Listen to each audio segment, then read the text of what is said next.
Dua, ya. Eh, Selamat datang kepada mahasiswa baru S2 S3 Fakultas Hukum Unhas. Pak WD 3 pimpinan fakultas yang masih sempat menyempatkan diri sampai siang hari ini menemani kita, kemudian pada panitia dan narasumber kita Prof. Irwansyah. Masuk pada materi sesi terakhir, yaitu tentang panduan publikasi dan kewajiban sitasi karya ilmiah dosen dan mahasiswa, yang akan dibawakan oleh Prof. Irwansyah, SHMH. Materi ini cukup penting, ya, karena ini menjadi salah satu prasyarat Anda menyelesaikan studi di Fakultas Hukum dengan kewajiban publikasi ilmiah jurnal internasional, terutama S3.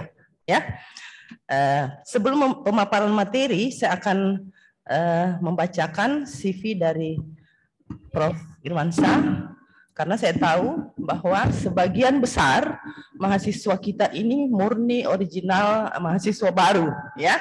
Ada beberapa sih yang S1 dari Unhas, S2 dari Unhas, tapi ada beberapa yang memang dari luar. Untuk itu saya perlu membacakan CV beliau.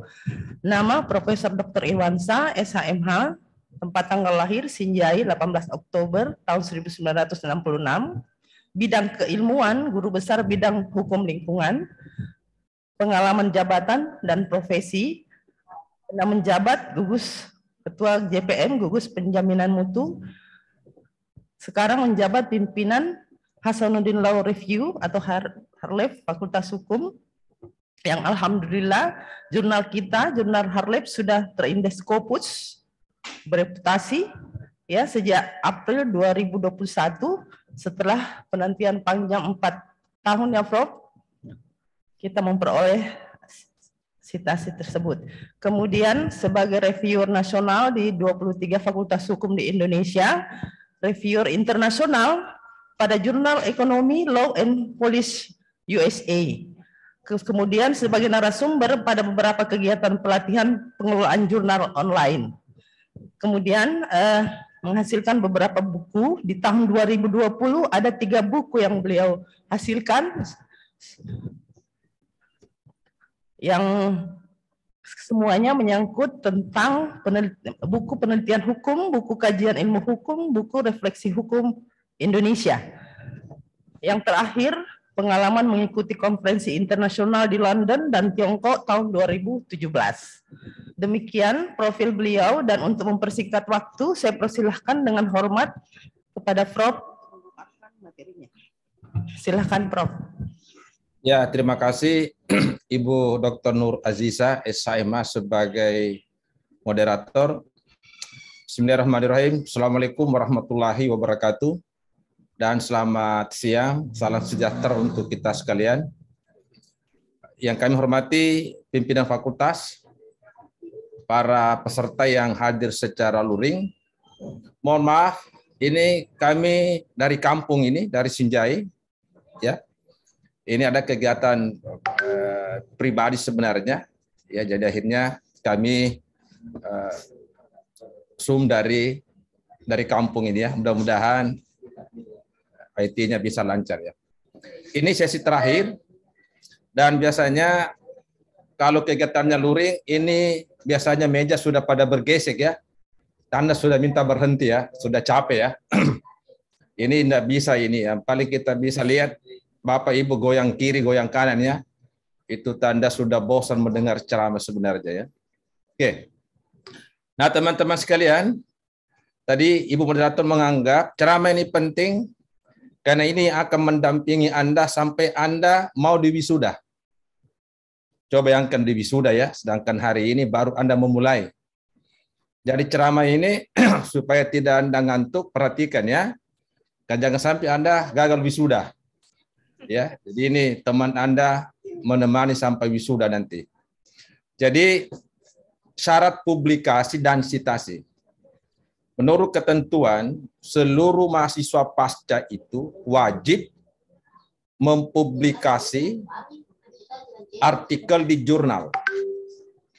untuk program S2 baik reguler maupun notaris, dan ini berlaku seluruh Indonesia. Ya, kami tahu persis, kami juga belajar di beberapa tempat pasca di Indonesia. Ini diwajibkan untuk S2 itu mempublish, mengirim tulisannya ke jurnal-jurnal, baik jurnal internasional, bukan jurnal berbahasa Inggris ya, beda. Jurnal internasional dan jurnal yang sudah terakreditasi. Baik mulai dari Sinta 6 sampai Sinta 1. Bagi mahasiswa doktoral, kewajibannya lebih tinggi lagi. Wajib ya mengirim tulisan ke jurnal internasional bereputasi yang terindeks Scopus maupun Web of Science. Dan ini tidak mudah. Kalau ditanya, berapa lamanya Pak? Bisa 1 tahun, bisa 2 tahun. Ya. Jadi tergantung juga niat dan tergantung juga kurangnya dosa ya Bapak Ibu ya. Nah, lebih cepat mungkin lebih bagus itu. Ini kita mesti kasih tertawa Bapak Ibu ini ya. Karena kalau sesi begini tegang, takutnya Anda bayangkan ini baru hari pertama sudah tegangnya minta ampun ya. Bagaimana selanjutnya ini? Jadi Pak Lukas silakan senyum Pak Lukas ya. Karena senyum itu Pak lambang kecerdasan. Jangan juga Ibu Gracelia kasih kita muka busuk ya. Ya, senyum-senyum sedikit juga ya, begitu. Tersenyum pada saat yang tepat, cerdas namanya. Terlambat tersenyum, tell me namanya. Karena ini semua orang cerdas, jadi usahakan kelihatan cerdas. Kalau ada yang lucu, meski tidak mengerti, tertawa saja dulu. Nanti setelah selesai acara, telepon temannya. Tadi Pak Rosya apa tidak bilang lucu-lucu itu. Nah, supaya kelihatan cerdas ya. Oke. Nah, jadi itu publikasi wajib. Untuk S3, kalau hanya 1 tulisannya diterima di Scopus, Scopus itu 4 level ya. Level 4, 3, 2, 1. Sama dengan sepak bola, Pak. Ada Piala Dunia, ada Piala Eropa, ada Piala Asia, ada Piala Asia Tenggara. Makin naik, makin sulit, Pak ya. Ya, makanya Indonesia level Asia Tenggara saja, Pak. Itu Scopus Q4, Pak. Kalau Q1 itu Piala Dunia. Nah, terus yang mana mau dimasuki nanti oleh mahasiswa S3? Yang penting masuk, Pak. Mau 4, mau 3. Jadi makin ke bawah mungkin makin sedikit longgar dan tidak lama nunggunya. Kalau Q1, takutnya Bapak menunggu, pas terbit Bapak sudah di DO. Saking lamanya, Pak. Ya, jadi tidak usah rebut Q1, Pak ya. Rebut doktor saja ya. Ya terlalu tinggi cita-citanya, Pak. Nanti tidak nyampe. Mau Q1, mau cepat juga dokter, Pak. Berarti salah masuk namanya. Ya. Kemudian itu yang lulus biasa. Ada juga peluang yang diberikan oleh program ini adalah lulus dengan predikat cum laude. Itu predikat tertinggi. Tentu syaratnya lebih tinggi lagi. Scopusnya bukan hanya 1, Pak, tapi minimal 2. Tambah lagi 1. Nah, kemarin ada bupati. Saya tahu ada bupati di Sulawesi Tengah. Saya terus kompori, Bapak kalau cuma lulus dokter, sudah banyak bupati yang dokter. Tapi yang jarang itu, bupati yang dokter dan cum laude. Ya, itu dikenang seumur hidup. Dan ternyata bisa. Ya, jadi semua bisa. Itu menyangkut publikasi. Nah, publikasi ini harus disiapkan dari sekarang. Supaya Bapak Ibu bisa menabung. Kalau Anda nanti, ini kan syarat ujian ya, syarat ujian tutup. 2 tahapan terakhir, itu mensyaratkan publikasi. Jadi sebelum ujian tutup, sebelum ujian terbuka, itu harus ada publikasi. Kalau lama prosesnya, lama juga nunggunya. Makanya ketentuan ini memungkinkan bisa disiapkan dari sekarang. Apa yang disiapkan? Nah, tadi ada pertanyaan ya. Bisakah judul itu disiapkan dan bisa diubah? Bisa saja, Pak. Istri aja bisa diganti, suami bisa diganti. Apalagi cuma judul. Gimana Bos Isa ya? Nanti saya kasih tahu Pak Jabar Bos Isa kalau Ibu bilang iya ya. Ini Bos Isa Bu, temannya sahabat saya ya. Untuk dia tidak bilang iya, saya lapor sama Pak Jabar nanti. Bisa diganti. Karena mungkin waktu Bapak sekarang masukkan judul ini tidak substantif. Mungkin Bapak tidak baca disertasi sebelumnya. Tidak baca jurnal. Mungkin hanya dibaca buku. Membaca buku semua ketinggalan, Pak. Kalau Bapak bikin artikel, buku semua insya Allah akan ditolak, Pak. Ya, ada standar. Nah, tulisan-tulisan hukum itu berlaku standarnya di seluruh dunia, Pak. Mau di Pangkep, mau di Sengkang, di Makassar, di Jakarta, di Tokyo, di Harvard, sama standarnya, Pak. Tidak ada tulisan, tidak ada judulnya, Pak. Yang tidak ada judul itu judul lagu saja, judulnya Iwan Fals. Tanpa judul, itu boleh. Tapi artikel harus ada judul. Mungkin yang beda ya, ada beda sedikit. Cara pengutipan, cara bikin daftar pustaka. Jadi beda-beda tipis lah. Ya samalah suami istri, Pak. Suami istri kan beda-beda gaya di rumah, Pak ya. Pak Lukas ya. Masa mau seragam gayanya, Pak? Ya beda ya. Jadi sama juga dengan, tolong jangan ditulis ya. Jangan sampai ini nanti pulang ke rumah istrinya periksa. Ini Bapak tadi ikut ceramah kuliah apa ini? Kok ada soal gaya-gayaan apa dibawa-bawa ke rumah? Ya. Jadi tulisan itu seluruh dunia sama. Nah, saya kebetulan ini pembina pengelola jurnal-jurnal hukum seluruh Indonesia ya, mulai Aceh sampai Merauke. Saya yang ikut merumuskan bagaimana standar tulisan-tulisan hukum di Indonesia. Ini kita adopsi dari tulisan-tulisan yang ada dari luar negeri. Termasuk jurnal kita yang tadi disebut oleh Dr. Asisa ya. Hasanuddin Law Review ini adalah satu di antara dua jurnal hukum di Indonesia yang ada di Scopus. UI belum ada. Unpad, Unair, Gajah Mada belum ada di Scopus. Mereka gagal dan belajar sama Unhas. Ya. Jadi di Indonesia dua, di dunia itu 720, Pak. 720 yang selevel dengan Hasanuddin Law Review. Makanya kalau bicara jurnal, maka rujukannya itu ada di Hasanuddin. Makanya mahasiswa yang masuk ini perlu juga menjaga image-nya Hasanuddin ini. Ya, karena semua mata memandang ke kita sebagai rujukan jurnal-jurnal hukum Indonesia. Ya, atau disebut oleh Bu Asisa, hampir tidak ada jurnal hukum di Indonesia yang kami tidak bimbing, Pak. Mulai negeri sampai swasta, itu sudah ratusan yang kita bimbing. Jadi nanti kalau ada mahasiswa yang mau mengirim tulisan ke jurnal mana saja di Indonesia, hukumnya, yang dipermain-permainkan, dikasih lama-lama, mudah-mudahan saya bisa telepon editornya, ya janganlah. Ini anak-anak kami jangan dimain-mainkan ya. Ya, kira-kira begitu ya. Ya. Jadi saya kira nanti itu tidak akan dapat kesulitan. Nah, itu sebagai pengantar. Saya coba tampilkan ini slide sedikit ya.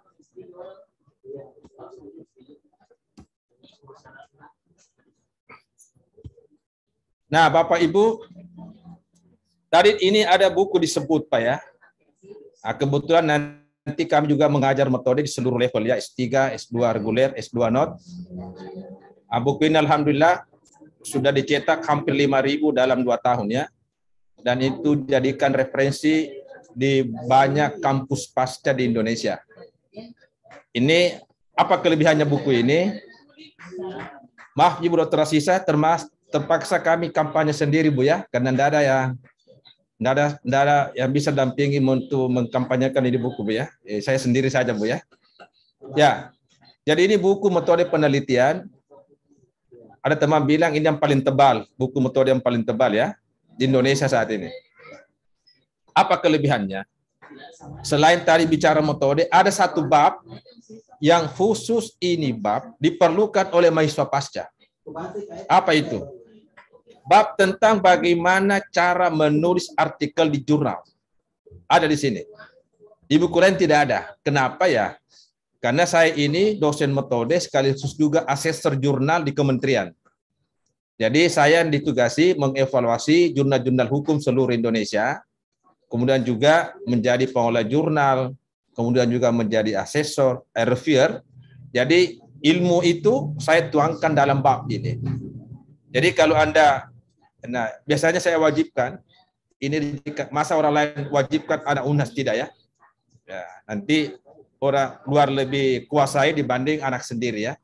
Nah, ini di bab terakhirnya. Jadi apa yang saya sampaikan ini ringkasan saja dari apa yang saya tuangkan dalam buku ini pada bab 10. Teman-teman sekalian, ini pertanyaannya. Untuk apa kita menulis? Ya. Ini ada alasan-alasan. Makanya saya katakan materi ini akan terus mendampingi Bapak mulai hari ini. Nanti di mata kuliah tertentu, di semester 1, ada dosen yang meminta kepada Anda tugas akhirnya ya, kalau saya di sosiologi hukum, di teori hukum, dan di metode penelitian hukum, tugas akhirnya adalah bikin paper. Bikin paper standar artikel di jurnal. Ya, di standar artikel di jurnal. Itu biasanya tugas akhir. Yang kedua ya, ini mungkin belum seragamnya, ada dosen yang menugaskan, ada yang tidak. Yang ketiga, nanti mahasiswa S3 ya, itu wajib.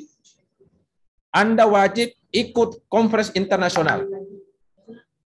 Nah, konferensi internasional ini tidak harus luar negeri. Tidak harus luar negeri. Karena ada persyaratan luar Indonesia. Yang persyaratannya siapa pembicaranya? Minimal berapa negara yang terlibat pembicaranya ya. Kalau misalnya diadakan di Makassar, pembicaraan dari Makassar semua berputar-putar, pesertanya mahasiswa UNHAS, itu bukan internasionalnya, hanya diadakan di Makassar saja, yang mungkin berbahasa Inggris, tapi bukan internasional. Jadi pesertanya, kemudian narasumbernya dari berbagai negara. Itu untuk S3 diwajibkan nanti ikut. Nah, salah satu kewajiban ikut di situ bikin paper. Paper lagi, ya. Ini sudah mulai kewajiban ya, bukan pilihan. Ada juga riset bersama dengan dosen, ini hanya pilihan saja. Kemudian saya katakan tadi, di ujung kuliahnya nanti, seluruh strata, dibikin artikel syarat ujian. Saya yang kebetulan ini menandatangani surat keterangan jurnal. Jadi seluruh mahasiswa yang ada di ruangan ini, baik virtual maupun luring ini, saya diberi tugas oleh fakultas memeriksa semua tulisan-tulisan Anda yang Anda akan kirim ke jurnal. Saya hafal jurnalnya. Pernah ada mahasiswa bilang, jurnal ini Pak, di mana ini jurnalnya? Sinta 5 Pak. Bagaimana ini Sinta 5? Baru kemarin saya evaluasi. Kau bilang Sinta 5. Bohong ini. Jadi saya tidak bisa dibohongi soal jurnal Pak. Saya agak hafal semua jurnal hukum di Indonesia. Ya. Jadi nanti Anda kirim ke jurnal, saya periksa.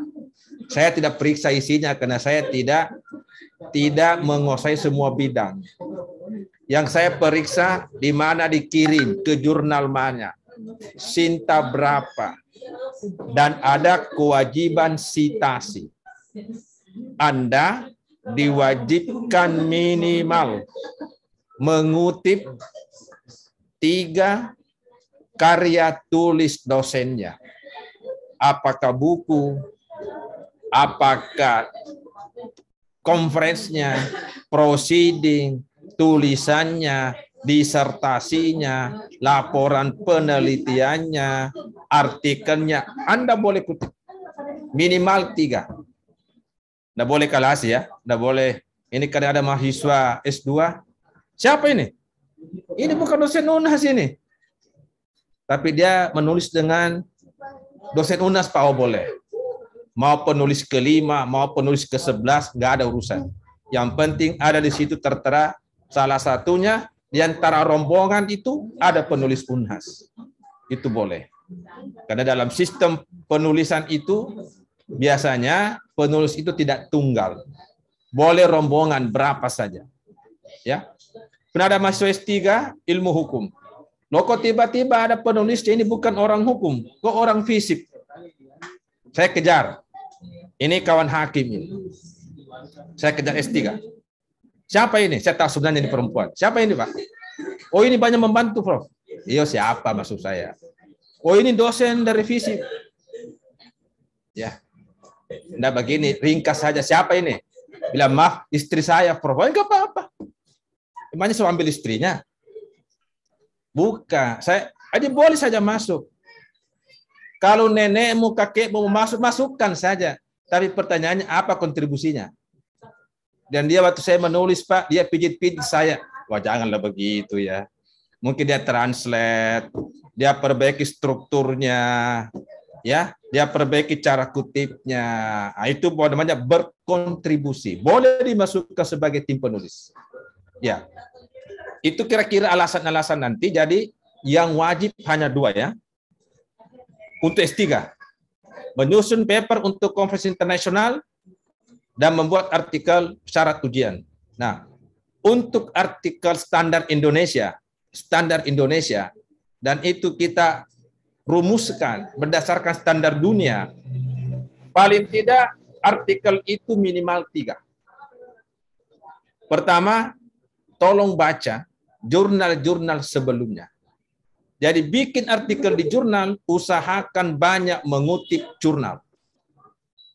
Banyak mengutip jurnal. Kalau 20 referensinya, pastikan jurnal itu minimal 11. Kalau tidak ada buku, Pak, enggak apa-apa. Malah bagus kalau tidak ada buku. Jurnal semua, wah itu hebat. Maaf, Pak, ini buku semua, itu langsung dibuang. Tidak diperiksa.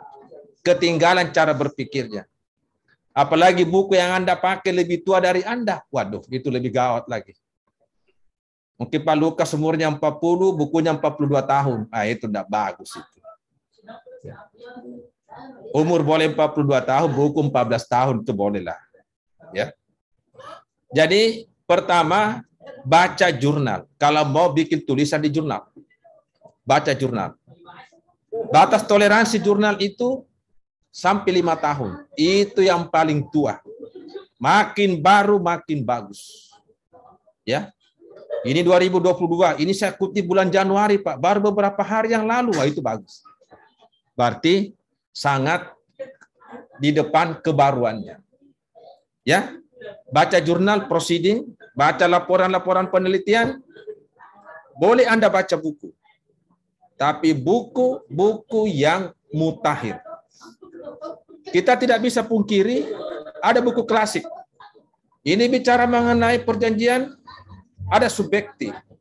Bicara mengenai lingkungan, ada Kusnadi.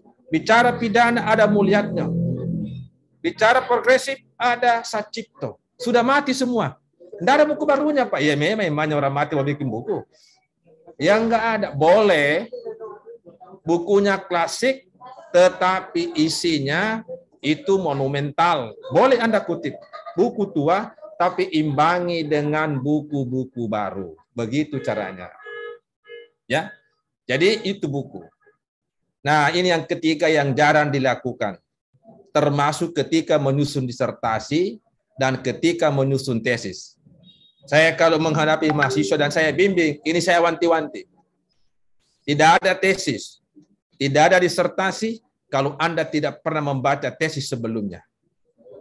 Itu namanya tidak jelas di mana posisi riset Anda. Ya, mestinya di dalam pembimbingan itu bukan langsung disorongkan judul.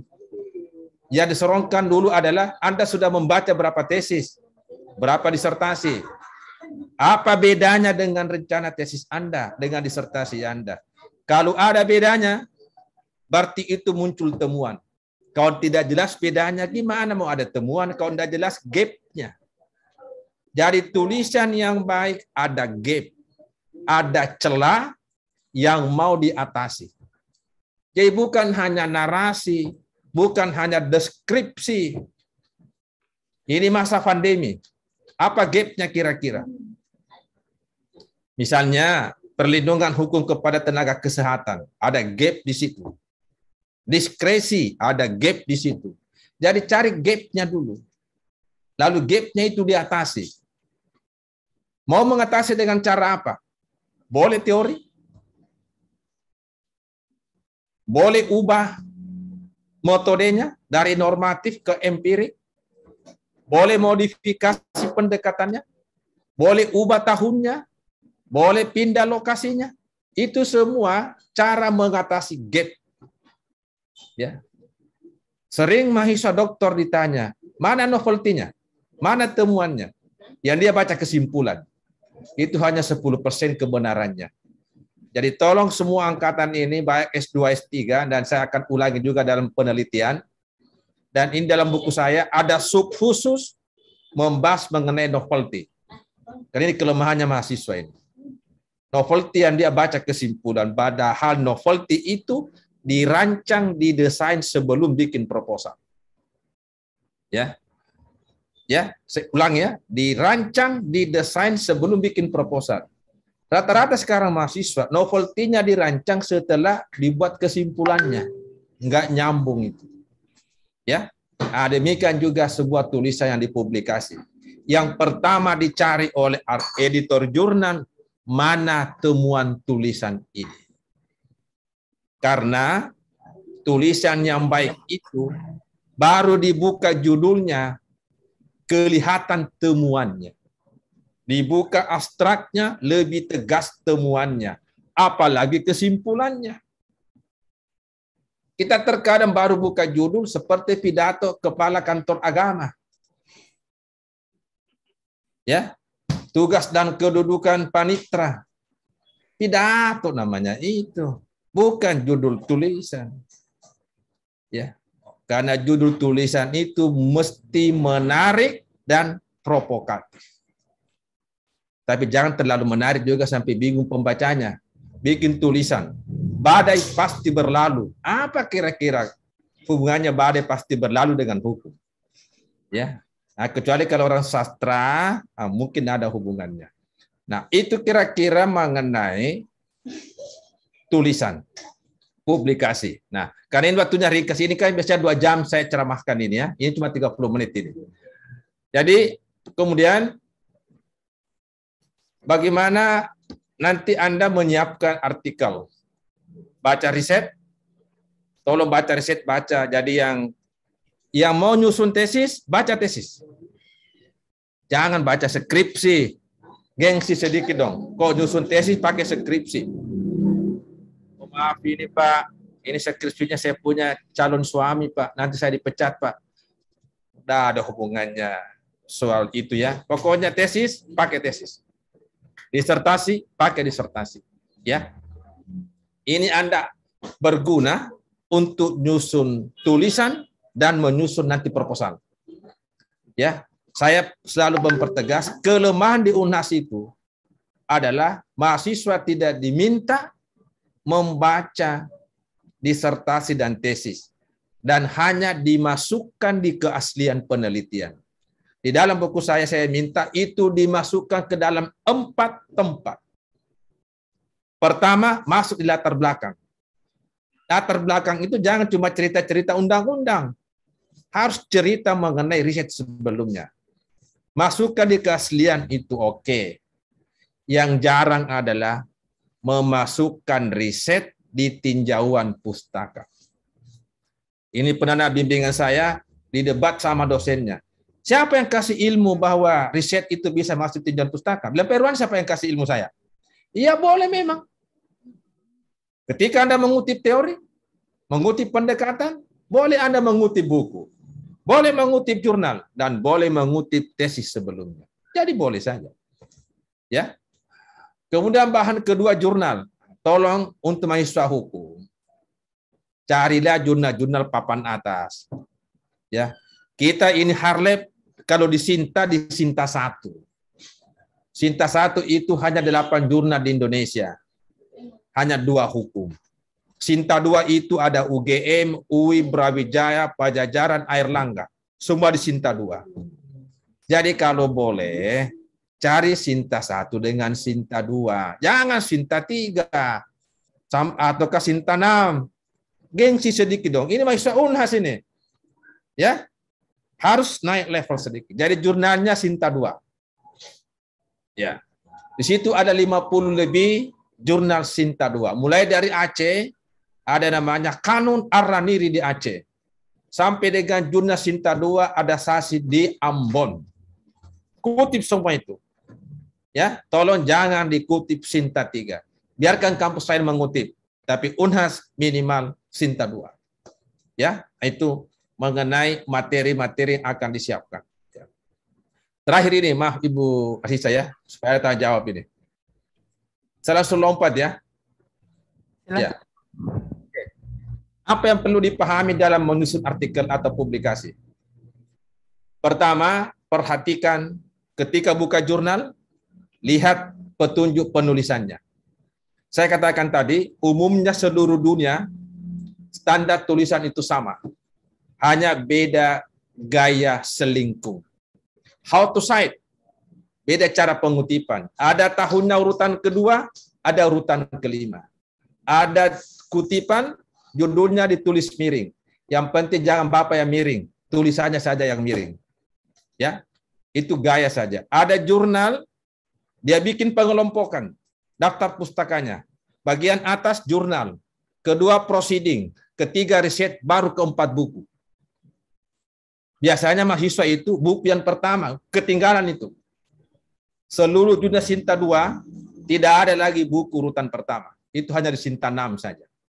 Sesuaikan itu.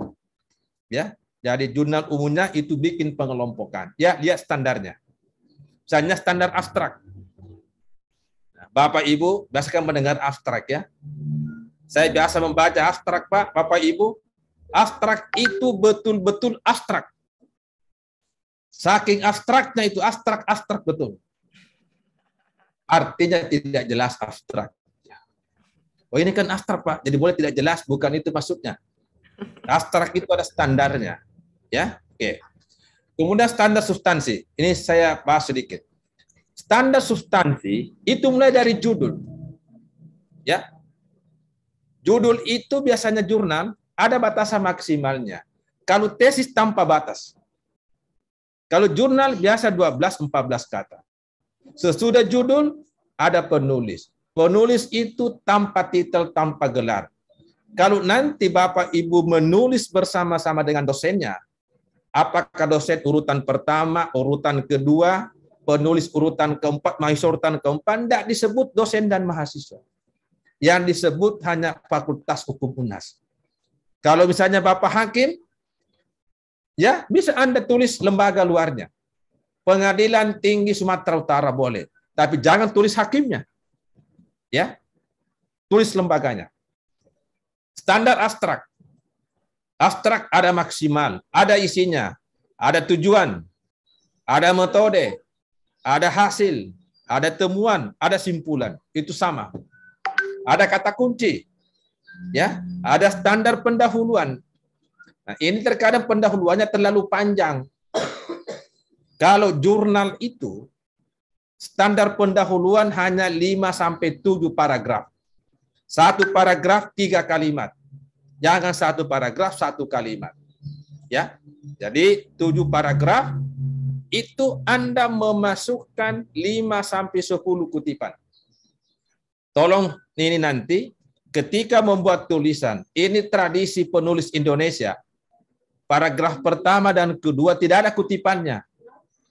Kenapa tidak ada kutipannya? Karena dia selalu menyatakan begini.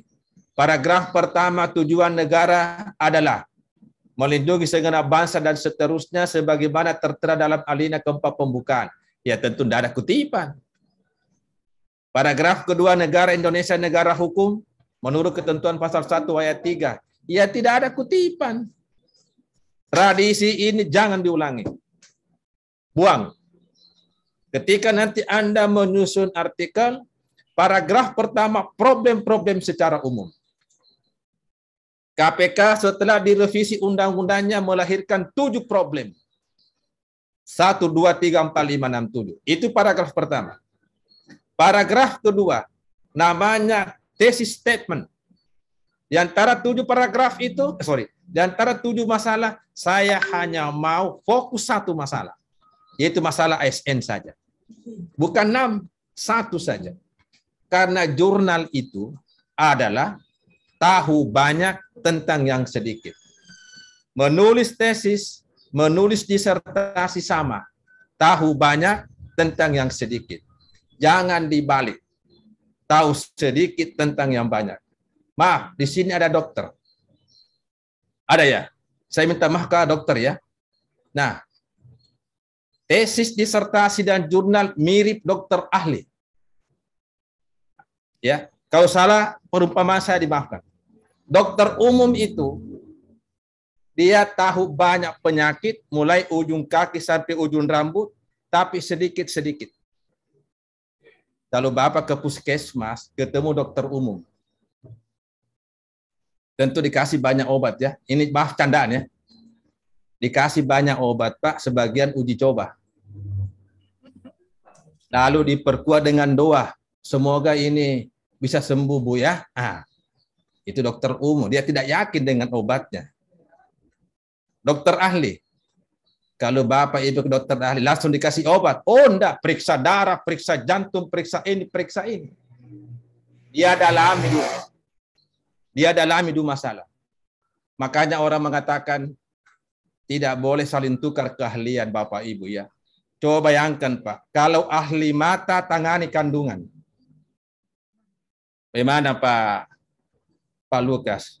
Kalau ahli mata tangani kandungan atau ahli kandungan tangani mata. Beda cara bukanya, Pak. Ahli mata buka objek dari atas ke bawah. Gini kan? Kalau kandungan dari kiri ke kanan. Coba Bapak tukar.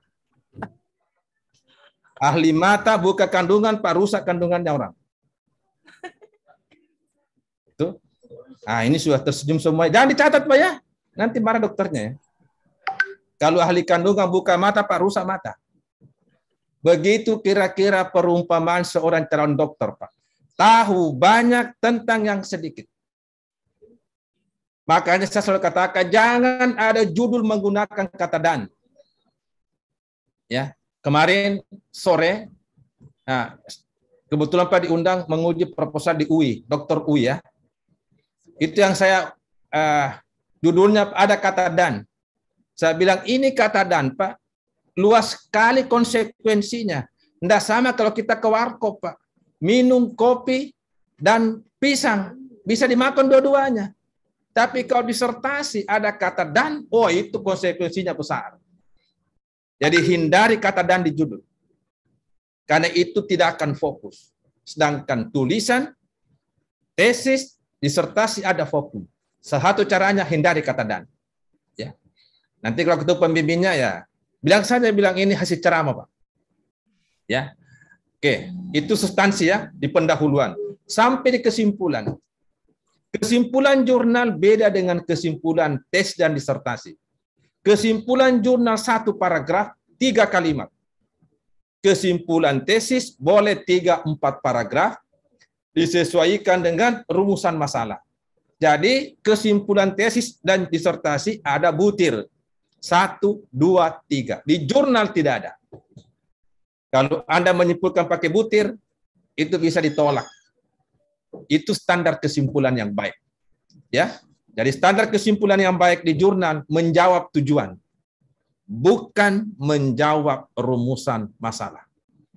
Hanya tesis disertasi yang menjawab rumusan masalah, tetapi jurnal itu menjawab tujuan. Ya. Oke. Kemudian trik dan strategi. Apa triknya? Triknya ya kalau kita mau kirim ke jurnal, tolong pelajari jurnal itu. Umumnya tolong kutip tulisan-tulisan yang ada di jurnal itu baru kirim kembali ke sana. Misalnya, Anda mau kirim ke Diponegoro Lorview di Undip Semarang. Ya buka dulu tulisan-tulisan yang ada di Diponegoro Lorview, baru kutip, baru kirim kembali ke sana. Nah, itu caranya. Sama di Scopus untuk S3. Jadi kalau mau kirim ke Scopus, buka dulu Scopusnya. Pelajari, kutip tulisan yang ada di dalam. Tentu cari yang relevan, jangan asal hantam kutip. Ada relevansinya baru kirim ke sana. Itu strateginya, ya. Nah, kemudian strategi lainnya adalah tolong kalau Anda nanti menulis, kalau dosennya itu sudah pernah menulis di Scopus, minta ID Scopusnya. Supaya editor Scopus mempertimbangkan, oh ini orang sudah pernah menulis di jurnal kami. Itu dipertimbangkan untuk diterima tulisan itu, ya. Nah, itu kira-kira terakhir ini slide ke-12 dari 84 ya, tapi saya akan tutup ini. Ya. Jadi standar tulisan ada pernyataan. Ada sesuatu yang Anda mau gagas. Misalnya, rendahnya tanggung jawab pemerintah dalam masa pandemi. Itu yang Anda akan jadikan klaim, pernyataan. Ya. Ada kebaruan, ada novelty. Nah, ini agak panjang, tolong baca. Ada sub dalam buku saya mengenai bagaimana menyiapkan novelty yang bagus. Ada tahap. Jadi jangan ditanya novelty tiba-tiba seperti itu barang turun dari langit. Baca disertasi sebelumnya, tesis sebelumnya, apa kelemahannya, apa gapnya. Ketika Anda sudah menemukan kelemahan, itulah awal novelty. Tolong catat. Saya ulangi. Ketika Anda baca tesis, Anda baca disertasi, menemukan kelemahan, itulah awal novelty. Apa kelemahannya? Minimal 5. Teorinya ketinggalan atau tidak lengkap. Apa jawabannya? Anda modifikasi atau Anda ganti. Yang kedua, pendekatan. Mungkin pendekatannya dulu 3, undang-undang, pendekatan kasus, pendekatan sejarah. Anda ganti. Pendekatan perbandingan, pendekatan konsep, pendekatan teori. Itu pasti ada temuan. Anda ubah tahunnya. Efektivitas produk-produk hukum DPR. 5 tahun yang dulu Anda ganti 5 tahun terakhir, karena di situ ada pandemi. Bedakah efektivitas kerja DPR sebelum dan sesudah, sebelum dan pada saat pandemi? Pasti ada temuan. Anda pindahkan lokasinya. Dulu penelitian di Kejaksaan, sekarang Anda pindah ke KPK. Beda temuannya. Kalau itu penelitian empirik, berarti ada populasi, ada sampel. Ya, katanya sekarang ini masa pandemi banyak sekali data mengenai meningkatnya gugatan perceraian. Gugatan perceraiannya, oh ini sampel baru ini ya. Karena selama pandemi, ini bapak-bapak ya, selama pandemi, rupanya banyak bapak-bapak tinggal di rumah, Pak. Tinggal di rumah ada konsekuensi, Pak. HP dijaga ketat oleh istri. Bunyi sedikit, istrinya yang lompat, Pak. Ada pandemi, Pak. Semua di luar tanpa kontrol. Berarti ada temuan, Pak, toh? Bahwa masa pandemi ada hubungan dengan meningkatnya perceraian. Oke. Fokus pada satu gagasan tadi saya sudah sampaikan. Sikapnya jelas. Hanya begini. Pro kontra hukuman mati. Harus jelas dari awal. Mau pro atau mau kontra. Jangan dibaca kesimpulannya tidak jelas. Tidak pro, tidak kontra. Itu bukan penulis yang baik. Ya. Kemudian terakhir. Perkuat analisis. Kelemahan bikin tesis disertasi hanya pengulangan tinjauan pustaka. Analisis itu adalah pendapat Anda. Jangan juga menjadi tukang jahit. Saya setuju dengan Sacipto. Saya sependapat dengan Mohtar. Dan saya yakin pendapatnya Surjono Sukanto. Loh, mana pendapatmu? Oh ini Pak, saya sependapat. Saya setuju. Hai, lemah sekali. Ada juga pendapat yang kelewatan, Pak. Pendapat saya ini didukung oleh Roscoe Pound. kapan kau lahir sebenarnya? Ya, jadi tolong kalau nanti Anda mengutip, beri komentar. Ada tabel, beri komentar. Seluruh kutipan, seluruh tabel, seluruh data beri analisis. Jangan tabel, kutipan, undang-undang apa, tidak ada penjelasan. Ya, jadi standarnya kutip, analisis, beri pendapat. Anda kutip pendapat, tanggapi. Ada tabel, tanggapi. Itu kira-kira Anda. Jadi analisis menjadi kata kunci. Karena itu yang Anda akan masukkan baik di jurnal maupun ketika bikin tesis dan disertasi. Saya kira itu Bu Dr. Nur Aziza. Ini materinya akan kami sampaikan ke mahasiswa dan lengkapnya juga di dalam buku saya MPH itu. Ini kan supaya bisa lebih cepat mempelajarinya. Nanti saya bagi slide-nya. Ya. Terima kasih. Saya kembalikan kepada Ibu Dr. Nur Aziza. Ya, demikian sama-sama telah kita dengarkan paparan materi yang sangat menarik dari Prof. Saya juga menyimak dengan baik. Kini saatnya kita memberikan persilahkan kepada mahasiswa yang hadir secara luring dan daring untuk memberikan pertanyaannya. Kita mulai dari mahasiswa yang hadir di Zoom. Adakah yang mau memberikan pertanyaan?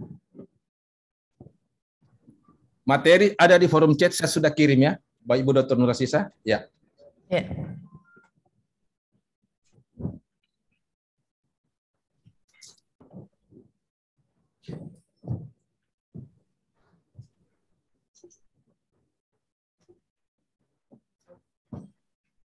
Ada ya, Dek Alif? Tidak ada, belum ya? Kita silahkan kepada yang hadir di ruangan ini, kiranya ada yang mau bertanya.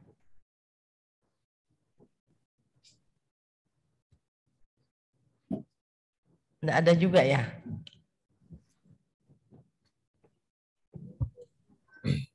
Ya, mungkin sudah sangat jelas, Prof. Sangat menarik juga. Tidak ada pertanyaan dari mahasiswa atau mungkin sudah lelah dari pagi sampai sore ini dan memang waktunya sudah molor dari jam. Ada? Kevin? Ya, silahkan. Atau Pak Lukas juga di Zoom ya. Kevin, coba silahkan.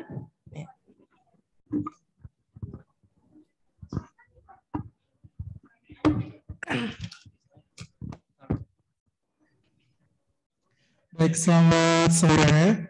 Perkenalkan saya Michael Calvin, mahasiswa Prodi Magister Ilmu Hukum. Saya ingin bertanya ke Prof. Irwansyah. Tadi materinya kan terkait jurnal dan ini yang paling challenging buat kami nanti. Karena kalau jurnal itu misalnya harus, saya dengar kemarin kalau misalnya mau lulus cum laude kan berarti harus paling tidak Sinta 2 gitu, jangan Sinta 4 atau Sinta 3. Jadi kalau untuk menembus Sinta 2 itu sebenarnya tantangan terbesarnya itu apa, Prof? Dan bagaimana cara menaklukkannya berdasarkan pengalaman Prof membimbing atau mungkin di Halref juga yang sudah setara Sinta 1 itu seperti apa? Terima kasih, Prof. Mau dijawab langsung, Prof? Silahkan. Terima kasih, Ibu Dr. Nur Aziza. Jadi, Saudara... Kelvin. Oke, baik.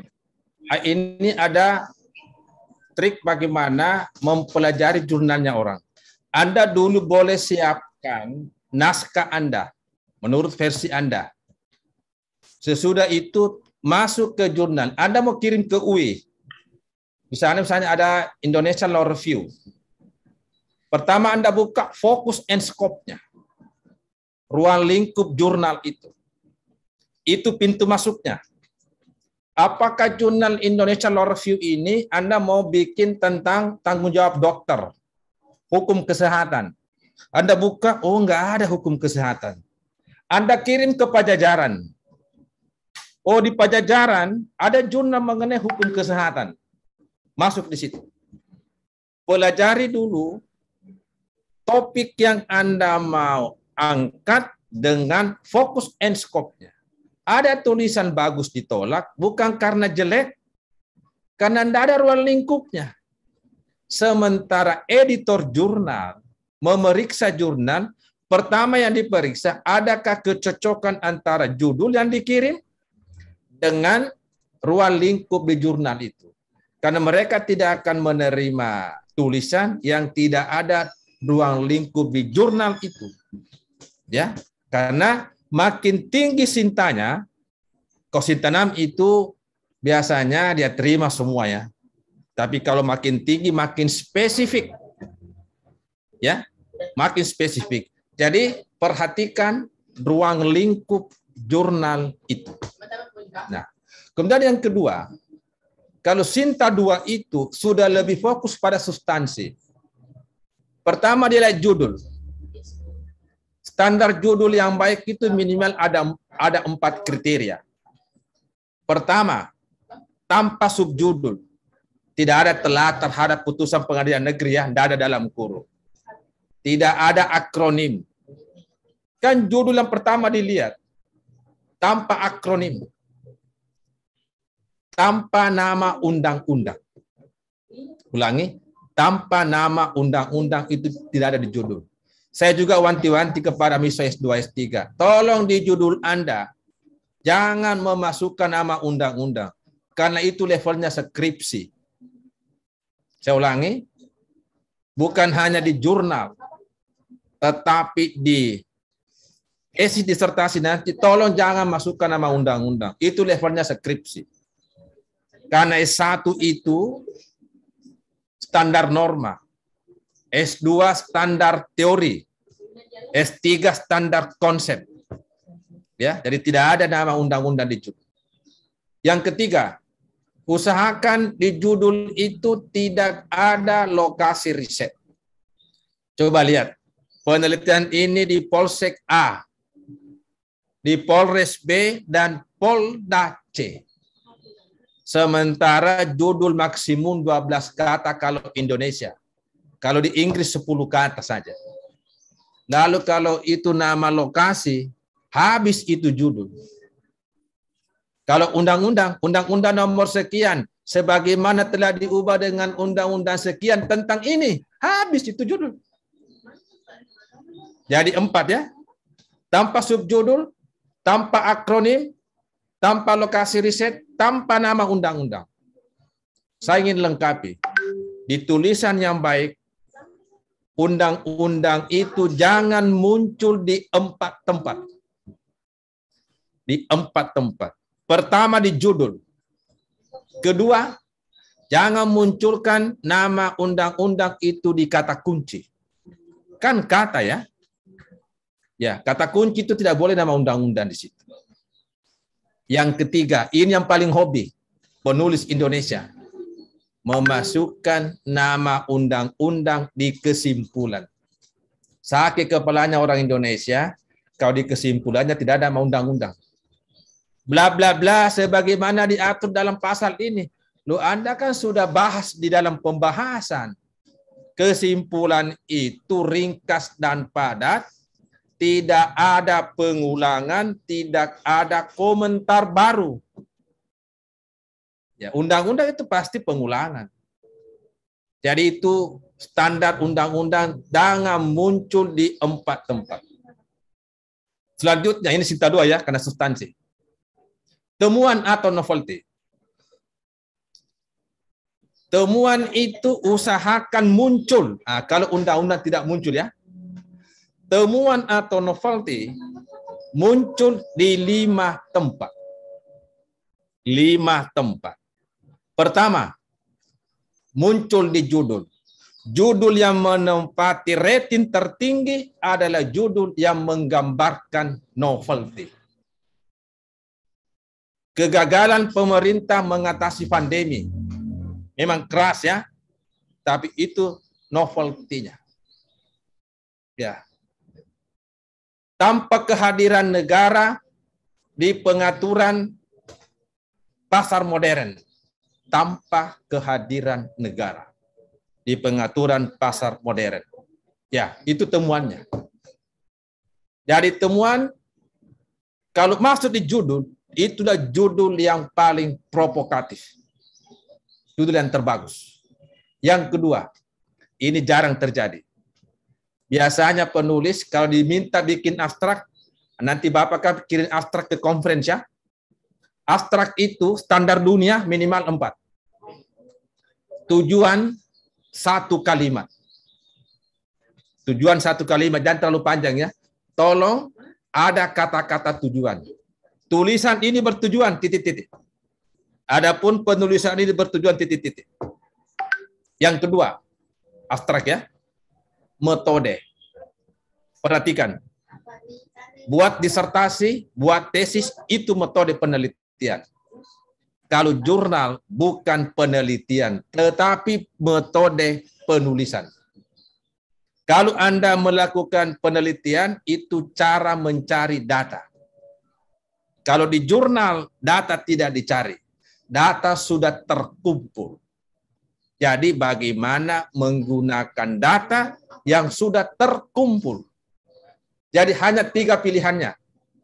Metode penulisan, teknik penulisan, atau pendekatan penulisan. Tidak ada metode penelitian. Kalau mau kirim ke luar negeri buat teman-teman S3, jangan coba-coba kirim istilah normatif. Tidak dikenal di dunia itu istilah normatif. Yang berdebat hanya orang Indonesia. Normatif MP, normatif MP. Di dunia hanya 2. Kualitatif, kuantitatif. Tidak ada normatif. Anda kuliah di Fakultas Hukum, pasti normatif. Tidak usah dijelaskan lagi. Hanya di Indonesia yang ada debat. Luar negeri nanti bingung. Apa ini normatif? Kuliah di mana ini? Fakultas Hukum. Kok ada normatifnya? Di Indonesia. Luar negeri tidak ada ya. Jadi, metode penulisan 1 kalimat. Jangan diurai. Tulisan ini menggunakan pendekatan perbandingan, jangan ada penjelasan. Nanti dijelaskan pada bab metode. Lokasinya, sumber data, instrumen data, analisisnya di dalam, bukan di abstrak. Yang ketiga, hasil penting dan temuan. Orang bisa memasukkan hasil seperti nanti kalau Anda bikin tesis, Anda bikin abstrak, ada abstraknya. Anda bikin disertasi, ada abstraknya. Tetapi jarang ada temuan. Kalau mau di Scopus, ini yang pertama dicari oleh editornya. Bukan tujuannya, bukan metodenya, mana novelty-nya. Karena novelty itu mahkota dalam tulisan, mahkota dalam riset. Ya. Jadi mereka menganggap tidak ada novelty, berarti tidak ada tulisan yang berkelas. Karena orang mencari jurnal kada ada novelty-nya. Oke, itu di abstrak. Novelty kedua. Yang ketiga, novelty itu di pembahasan. Harus dibahas tuntas novelty. Yang keempat, kesimpulan di jurnal hanya 2. Menjawab tujuan, mempertegas temuan. Bukan menjawab perumusan masalah. Jadi hanya tujuan dan temuan di kesimpulan.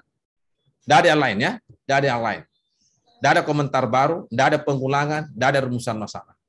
Itu standar untuk Sinta 2. Nah, jadi kemudian terakhir, referensi. Untuk Sinta 2, ini kami yang ikut merumuskan ini. Minimal 15 referensi. Tidak termasuk undang-undang, tidak termasuk putusan pengadilan. Kalau mau diterima, 80% bahan primer, khususnya jurnal, baru proceeding, baru internet, baru laporan penelitian, hanya 20% buku. Jangan dibalik. Jurnal 20%, 80% buku itu Sinta 6. Dari Sinta 2 itu hanya maksimal 20% buku. Perhatikan kemutakhirannya.